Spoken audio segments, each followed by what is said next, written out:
My name is Clara Whitmore, and this is the story of how I reclaimed my life, by walking away from the funeral of a cheating husband, leaving his entitled daughter broke, and taking back everything they stole from me. I was 60 when my husband Richard Whitmore died. We had been married for 8 long, bitter years, years that chewed up my spirit and left me hollow. But I wasn't always like this. Back in my 20s, I was a bright-eyed woman who worked at a foreign insurance company newly expanding in the US. I'd studied Spanish in college, and joining that firm was my dream.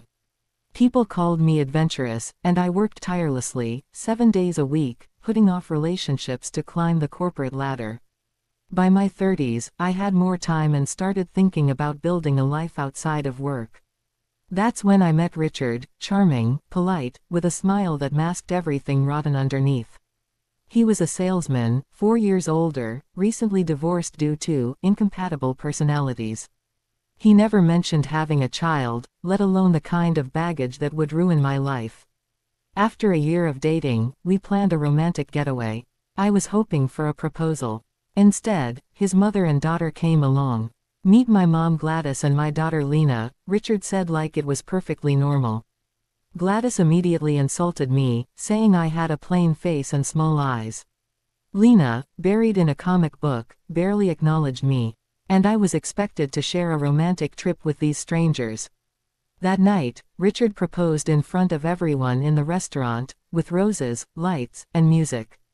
Embarrassed and overwhelmed, I said yes. I married him, and with that, I unknowingly stepped into hell. Once I moved in, everything changed. Gladys said, "From now on, you'll do all the chores. You're the wife, aren't you?" Richard backed her up. Lena called me old hag, and refused to even look at me as a parental figure. Every day I was their unpaid maid. Richard convinced me to put the mortgage under my name because he was struggling. I foolishly agreed, on the condition that he'd cover living expenses. Of course, that promise was broken, like every other one. When Gladys died a year later from cancer, I thought life might ease up. But Lena, now 19 and pregnant with no idea who the father was, declared she was moving back in. Richard's reaction: "Come live with us. I'd love to have my grandchild nearby." I wanted to scream. Instead, I became the caretaker again. Lena gave birth to a boy she named Ezra, and treated me like her personal nanny.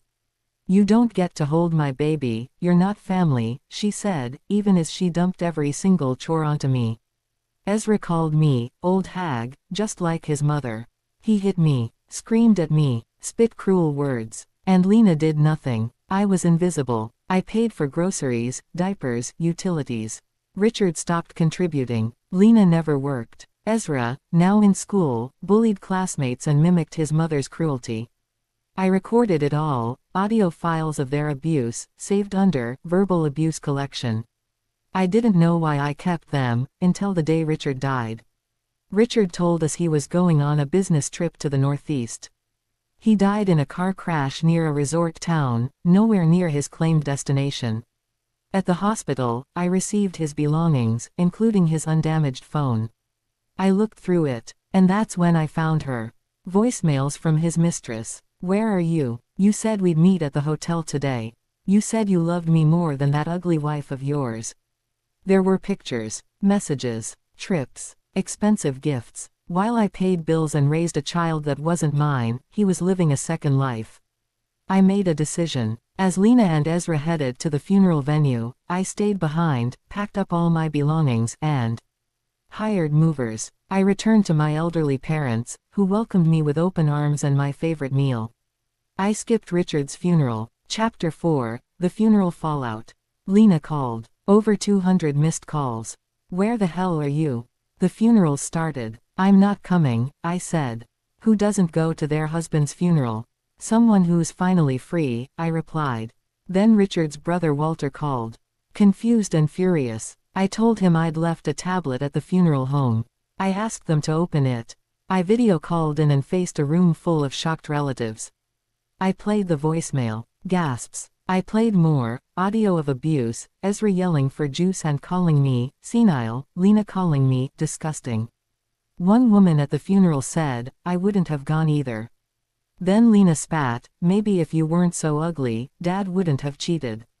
Even Walter was stunned. You don't have to come, Clara, he said. You've suffered enough. And that was it. I hung up. That night, I slept better than I had in years. A week later, Lena cornered me after work. She dragged me into a cafe and demanded Richard's inheritance. There's only $11,000, I told her. He had no savings. I was the one paying everything. What about the insurance payout? I smiled. Yes. There is one policy. I took it out. I'm the policyholder and the beneficiary. It's not your concern. Lena was stunned. You're just going to leave us with nothing. No, I'm leaving you with what you gave me, nothing. I never adopted you. You and I aren't legally family. And as for Richard's debts, $60,000. Since you touched the inheritance, you inherited the debt. And the house, she whimpered. It's in my name. I'm selling it. She cried, begged, bowed. Please, Clara, I'm sorry. I know we treated you terribly. Please don't leave us. I stood, placed cash on the table for the coffee, and said, I'll never forget how you treated me. Now, enjoy your lives together. You earned it. I sold the house, filed an eviction order. Despite Lena's resistance, I told her through my lawyer, refuse and we'll see you in court. They moved into a nearly condemned apartment. Lena now works multiple part-time jobs and has burned through most of her bridges. Ezra, once her pride and joy, calls her, old hag, now, and even raises his hand at her. Poetic justice. As for me, I identified Richard's mistress, sued her, and won compensation. She sold every luxury item Richard ever gave her to pay it. I now live alone in a beautiful apartment near my office. I accepted a long overdue promotion. My career is thriving. No more marriage. No more manipulation. Just freedom, peace, and a suitcase ready for the trip I always postponed. This is the life I was meant to live.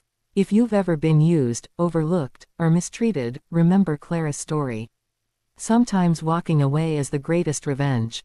Not with rage, but with peace, with power, with silence. And sometimes, the people who broke you, end up broken by their own reflection.